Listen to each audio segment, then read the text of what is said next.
ఎన్నికలు ఎదురుపడే కొద్దీ పవన్ కళ్యాణ్కు వరుస ఎదురు దెబ్బలు తగులుతున్నాయి. తమ నాయకుడు ఏదో సాధిస్తాడని భావించారు జనసేన నాయకులు, కార్యకర్తలు. కానీ పవన్ కళ్యాణ్ అందరూ భావిస్తున్నట్లుగానే ప్యాకేజీ తీసుకుని పార్టీని చంద్రబాబుకు తాకట్టు పెట్టాడని అర్థమయ్యేసరికి నష్టం జరిగిపోయిందని జనసేన కార్యకర్తలు వాపోతున్నారు. జనసేన పార్టీలో అసమ్మతి కాస్త ఎక్కువగా కనిపిస్తుంది. జనసేన పార్టీలో టికెట్ దక్కని నేతలు బహిరంగంగానే తమ ఆక్రోశాన్ని వెలగక్కుతున్నారు. జనసేనలో టికెట్ దక్కని నేతలు ఒక్కొక్కరుగా ఆ పార్టీని వీడుతున్న పరిస్థితి కనిపిస్తుంది. పవన్ వ్యవహార శైలిపై తీవ్ర విమర్శలు చేస్తూ జనసేన నాయకులు పార్టీ నుంచి బయటకు వచ్చేస్తున్నారు.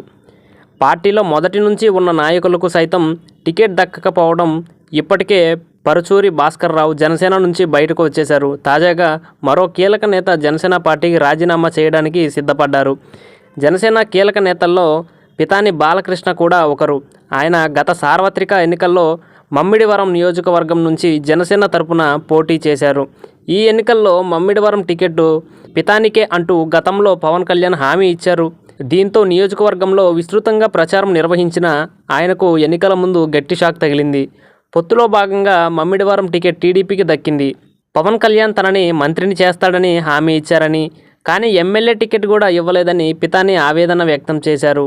దీంతో ఆయన జనసేనను వీడాలని నిర్ణయించుకున్నారు. గత కొద్ది రోజులుగా జనసేనపై అసంతృప్తితో ఉన్న పితాని వైసీపీలో చేరడానికి సిద్ధమయ్యారు. వైసీపీ ఎంపీ మిథున్ రెడ్డితో గురువారం పితాని భేటీ అయ్యారు. ఆయన ఈ నెల 30న జగన్ సమక్షంలో వైసీపీలో చేరడానికి రెడీ అవుతున్నారు. ఆయనతో పాటు భారీ ఎత్తున జనసేన కార్యకర్తలు కూడా వైసీపీలో చేరే అవకాశం ఉందని తెలుస్తుంది.